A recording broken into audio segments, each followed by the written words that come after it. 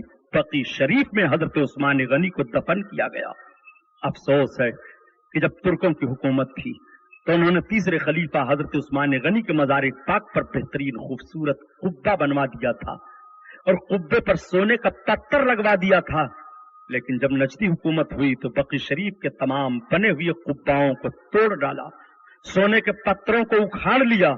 یہ ان کا معاملہ ہے اور یہ ان کا معاملہ تھا جو اپنے رسول کونین کے شیدائیوں کے مزار پاک پر خراج عقیدت پیش کرنے کے لیے اس طرح سے سونے اور چاندی کا نذرانہ پیش کر رہے تھے عمارت کی شکل میں، تاکہ دنیا دیکھتی رہے یہ رسول اللہ صلی اللہ تعالی علیہ وسلم کے شیدائی حضرت عثمان غنی کا مزار پاک ہے.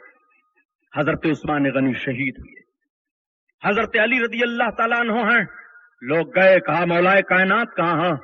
کہا آپ خلافت کی ذمہ داری سنبھالی. آپ نے فرمایا نہیں، یہ مجھ سے نہیں ہو پائے گا، خلافت کے بوجھ کو میں نہیں سنبھال پاؤں گا، میرے اوپر یہ ذمہ داری نہ دی جائے.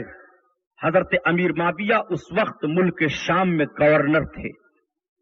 حضرت امیر معاویہ نے جب سنا کہ حضرت عثمان غنی کو شہید کر دیا گیا تو حضرت امیر معاویہ نے مطالبہ کیا کہ ان لوگوں سے قصاص لیا جائے جن لوگوں نے حضرت عثمان غنی کو شہید کیا ہے، ان کو قتل کیا جائے.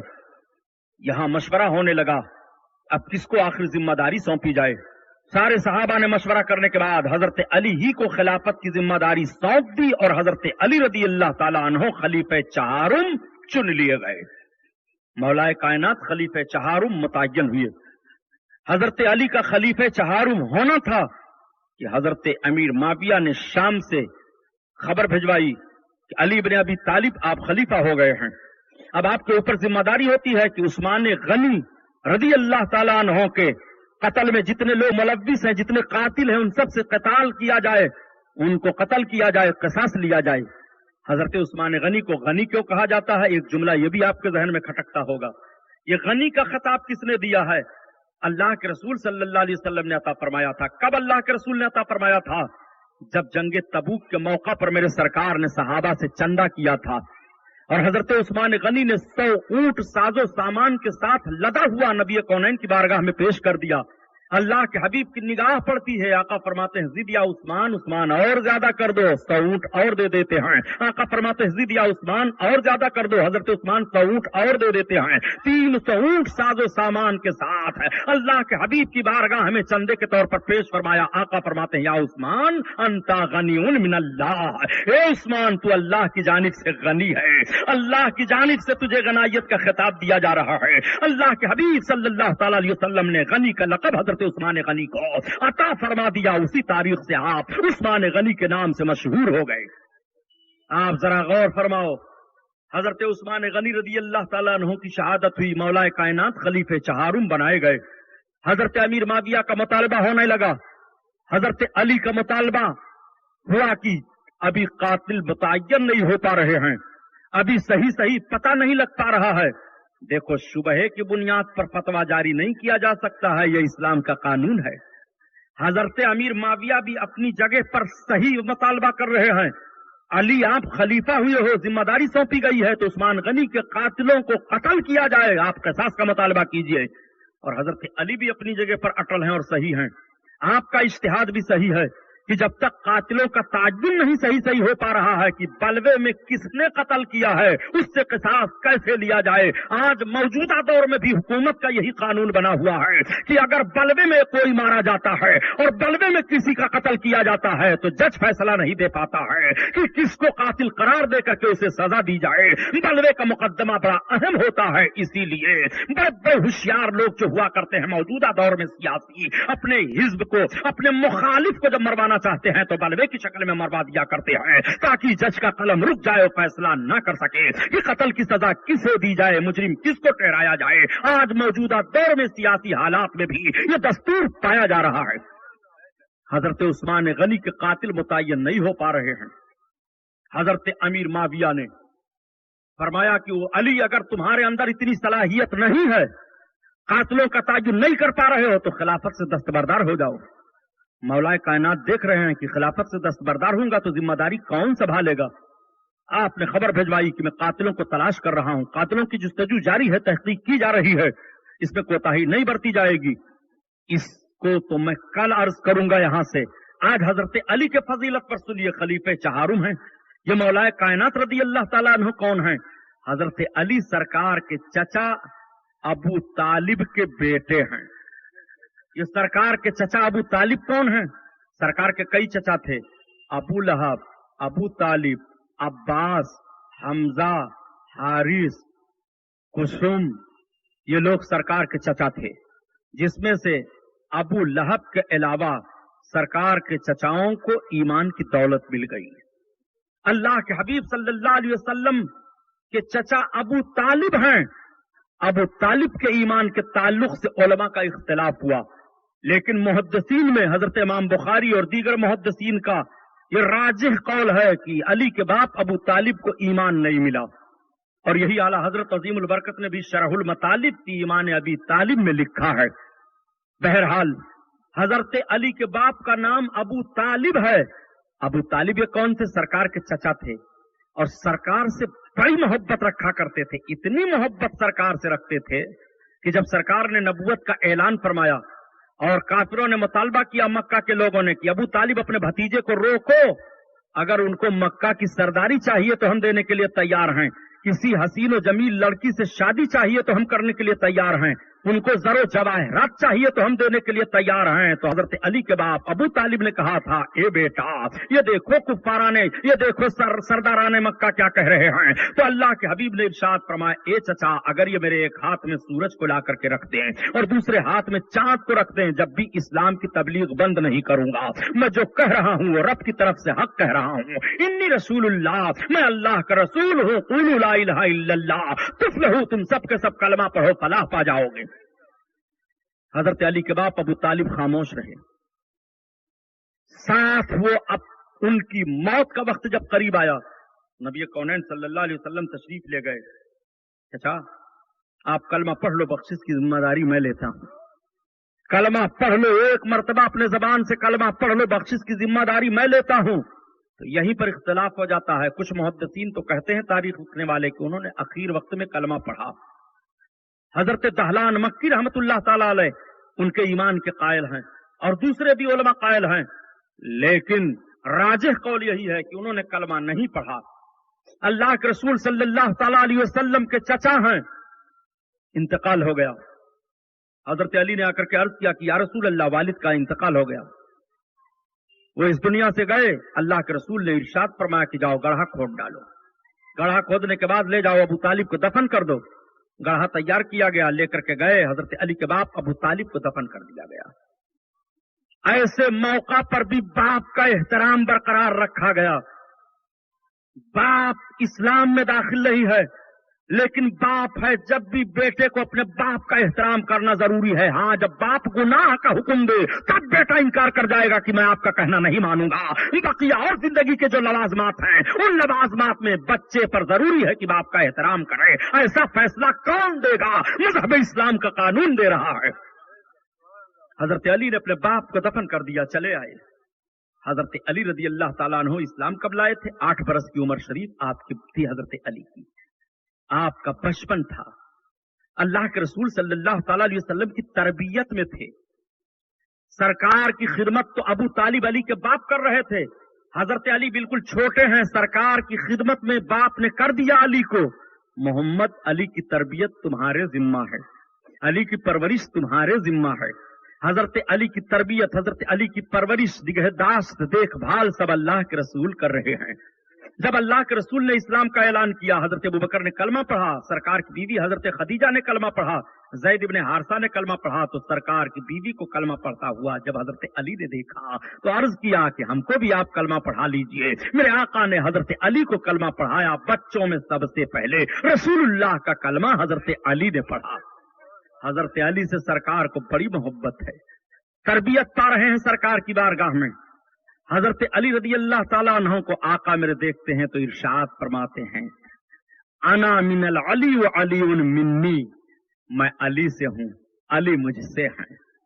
سرکار حضرت علی کو دیکھتے ہیں تو ارشاد فرماتے ہیں, انا مدینۃ العلم و علی بابھا, میں علم کا شہر ہوں, علی اس کے دروازہ ہیں. رسول کونین صلی اللہ تعالیٰ علیہ وسلم کے علم پاک کا کوئی احاطہ کر سکتا ہے؟ نبی کونین صلی اللہ علیہ وسلم کو کتنا علم ہے, کیا کوئی بتا پائے گا؟ علاوہ اللہ کے کوئی اپنے محبوب کا علم نہیں جانتا ہے, رب جانتا ہے. جتنا رسول اللہ کو علم دیا اللہ کے حبیب جانتے ہیں, جتنا ان کو رب کی بارگاہ سے ملا.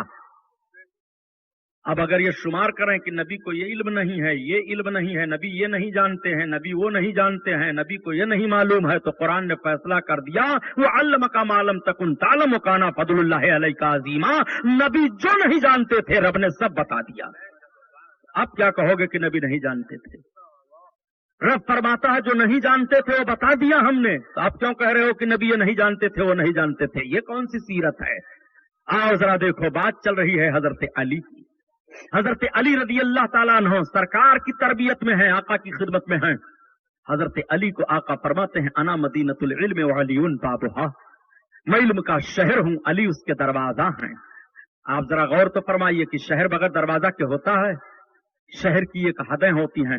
پہلے دور میں جب شہر آباد کیا جاتا تھا تو اس کے لیے دیواریں بنائی جاتی تھی, موٹی موٹی دیواریں جو شہر کی فصیلیں ہوا کرتی تھی, اور دروازے رکھے جاتے تھے. جس طرف سے راستہ ہوتا اس طرف دروازہ رکھا جاتا تھا.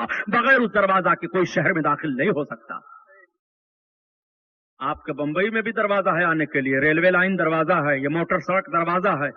یہ سب راستے بنائے گئے ہیں کہ آپ کو بمبئی میں آنا ہے تو موٹر کے ذریعہ سے آنا چاہتے ہو تو بھی سڑک بنی ہوئی ہے, اسی ذریعہ سے جاؤ. اگر تم ریل کے ذریعہ سے آنا چاہتے ہو تو اسی ذریعہ سے آؤ. ہوائی جہاز کے ذریعہ سے آنا چاہتے ہو تو فضا میں بھی جہاز کے لیے راستہ متعین کر دیا گیا ہے, جو لکیر متعین کر دی گئی ہے. سورج کی شعاعوں میں اس لکیر سے نہ جہاز ادھر جا سکتا ہے نہ اس لکیر سے جہاز ادھر جا سکتا ہے. جب جہاز اپنے لکیر پر چلنا چھوڑ دیتا ہے تو خطرہ ہوتا ہے اور جہاز کا ایکسیڈنٹ ہو جاتا ہے. اس موجودہ دور میں بھی یہ طریقہ ہے. پہلے دور میں فصیلیں بنائی جاتی تھی. آج بھی دہلی وغیرہ آپ جا کر کے دیکھیں, آج بھی جائیے آپ شہروں میں ملاحظہ کیجئے, آج بھی بڑی بڑی فصیلیں دکھائی دے رہی ہیں, آج بھی ان کے دروازے دکھائی دے رہے ہیں. آقا کریم نے ارشاد فرمایا, میں علم کا شہر ہوں.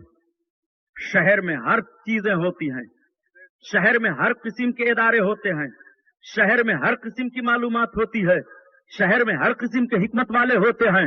نبی فرماتے ہیں میں شہر ہوں, نبی کے خزانہ کو پتہ نہیں لگا سکتے اور پیارے علم کا شہر ہوں. جب نبی نے فرما دیا میں علم کا شہر ہوں تو اب نبی کو کون سا علم نہیں ہے؟ یہی تو وجہ ہے کہ اونٹ بھی فریاد کر رہا ہے تو نبی اس کی فریاد سن رہے ہیں, چڑیا فریاد کر رہی ہیں تو نبی ان کی فریاد سن رہے ہیں, ہرن فریاد کر رہی ہے تو نبی ان کی فریاد کو سن رہے ہیں, انسان فریاد کر رہا ہے تو نبی ان کی فریاد کو سن رہے ہیں, جنات فریاد کر رہے ہیں تو جناتوں کی فریاد نبی سن رہے ہیں. سانپ بچھو جتنے چرند پرند ہیں جو نبی کی بارگاہ میں فریاد کر رہے ہیں, نبی سب کی فریاد کو سن رہے ہیں. اللہ کے حبیب تشریف فرما ہے. تب تک ایک سانپ ریگتا ہوا مجمع صحابہ میں آ گیا. صحابہ اٹھے کہ مار جائے. اللہ کے رسول نے فرمایا نہیں مت مارو. میرے سرکار کا فرمان ہے کہ موذی جانور کو ایذا دینے سے پہلے قتل کر دو, مگر اللہ کے رسول نے اس سانپ کو مارنے سے روک دیا.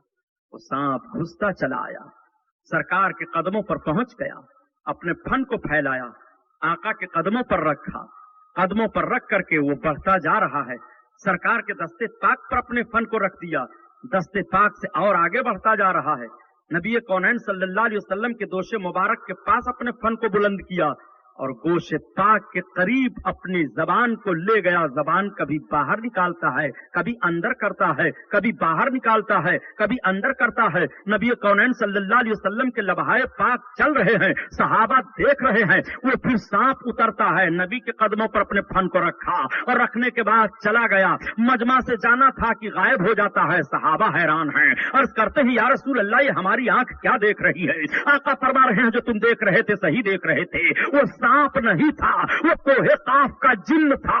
وہ سورہ طٰہٰ کی چند آیتیں بھول گیا تھا، وہی مجھ سے پوچھنے کے لیے آیا تھا. اس کو میں قرآن کی آیتیں پڑھ کر کے بتا رہا تھا. رسول اللہ بول رہے ہیں، وہ سانپ سن رہا ہے، صحابہ نہیں سن رہے ہیں. اور سانپ عرض کر رہا ہے یا رسول اللہ میں قرآن کی چند آیتیں بھول گیا ہوں، مجھے بتا دیجئے. جو رسول سانپ کی آواز سن رہے ہوں اس رسول سے کس مخلوق کی آواز پوشیدہ رہے گی؟ اسی لیے تو اعلیٰ حضرت عظیم البرکت فرماتے ہیں کہ تمہارے نبی کی شان کا عالم یہ ہے کہ فریاد امتی جو کرے حال زار میں، فریاد امتی جو کرے حال زار میں، ممکن نہیں کہ خیر بشر کو خبر نہ ہو، خبر نہ ہو. ایسا ہو ہی نہیں سکتا ہے کہ مصیبت میں امتی نبی کو پکارے اور نبی کونین کو خبر نہ ہو. میرے آقا کو رب تعالیٰ نے وہ علم عطا فرمایا ہے، وہ علم دیا ہے کہ لمحہ لمحہ کی خبر جان رہے ہیں. انا مدینۃ العلم وعلی بابھا، میں علم کا شہر ہوں، علی اس کا دروازہ ہے. کوئی کہہ سکتا ہے کہ تو حضرت علی علم کے شہر کے دروازہ ہیں، تو حضرت ابو بکر کے لیے تو نبی نے نہیں فرمایا، عمر کے لیے تو نہیں فرمایا، عثمان غنی کے لیے تو نہیں فرمایا. میرے سرکار نے دو ہی لفظ میں اتنا جامع اور ایسا پرمعنی بیان دیا ہے کہ نہ حضرت ابو بکر محروم ہو رہے ہیں اس بیان سے، نہ حضرت عمر فاروق اعظم کو مایوسی ہو رہی ہے، نہ ایسا ہے کہ حضرت عثمان غنی کو حصہ ملے. آپ تھوڑا سا تجزیہ تو کیجئے. شہر جب تعمیر ہوتا ہے، دیوار جب بنائی جاتی ہے، تو آپ یہ مجھے بتا دیں شہر گھر مکان جب تعمیر ہوگا، دیوار بنائی جائے گی تو اس کے لیے کوئی زمین ہوگی کہ آسمان اور زمین کے درمیان بنا دیں گے؟ اس کے لیے دیوار ہوگی، اس کے لیے چھت ہے. مکان تیار ہوا، دروازہ مکان میں لگتا ہے. اب آپ ذرا غور فرمائیں آقا کے فرمان پر کہ نبی فرماتے ہیں انا مدینۃ العلم وعلی بابھا، میں علم کا شہر ہوں، علی اس کا دروازہ ہے. تو آپ ذرا سا اپنا ذہن لے جائیے، انا مدینۃ العلم وہ ابا بکرین بنیانہا، وہ عمرو جدارہا، وہ عثمان و سقفہا، وہ علی بابہا. میں علم کا شہر ہوں، اس کی بنیاد ابو بکر ہے، اس کی دیوار عمر ابن خطاب ہے، اس کی چھت عثمان غنی ہے، وہ علی بابہا، اور اس شہر کا دروازہ حضرت علی ہے. آپ ذرا غور فرمائیے. اللہ کے رسول صلی اللہ علیہ وسلم ارشاد فرماتے ہیں القرآن مع العلی وعلی مع القرآن. علی قرآن کے ساتھ ہیں، قرآن علی کے ساتھ ہے. یا اللہ کے رسول صلی اللہ علیہ وسلم نے صحابہ کے درمیان فرمایا تھا. حضرت عبداللہ ابن مسعود اور حضرت عبداللہ ابن عباس فرماتے ہیں کہ بات چل گئی حضرت علی کی. نبی کونین صلی اللہ تعالی علیہ وسلم کا فرمان ہوا کہ دیکھو اللہ تعالیٰ نے قضا کو پیدا کیا، انصاف کرنے کا علم پیدا فرمایا. اللہ نے جب قضا کو پیدا کیا تو قضا کے 9 حصے یعنی دنیا میں تقسیم کیا جاتا ہے. فیصلے کا ایک حصہ ساری دنیا کو ملتا ہے، تو کیسے کیسے لوگ فیصلہ کر دیا کرتے ہیں، اور حضرت علی کو تو 9 حصہ فیصلہ کرنے کا مل رہا ہے. یہی وجہ ہے کہ جب کسی نے کہا علی کی فضیلت کیا ہے تو حضرت عمر فاروق اعظم فرماتے ہیں کہ اگر علی ہم لوگوں کے مشیر نہ ہوتے تو ہم ہلاک ہو جاتے. شرعی مسئلوں میں کوئی مسئلہ الجھتا تھا تو حضرت علی کی طرف صحابہ رجوع کرتے تھے.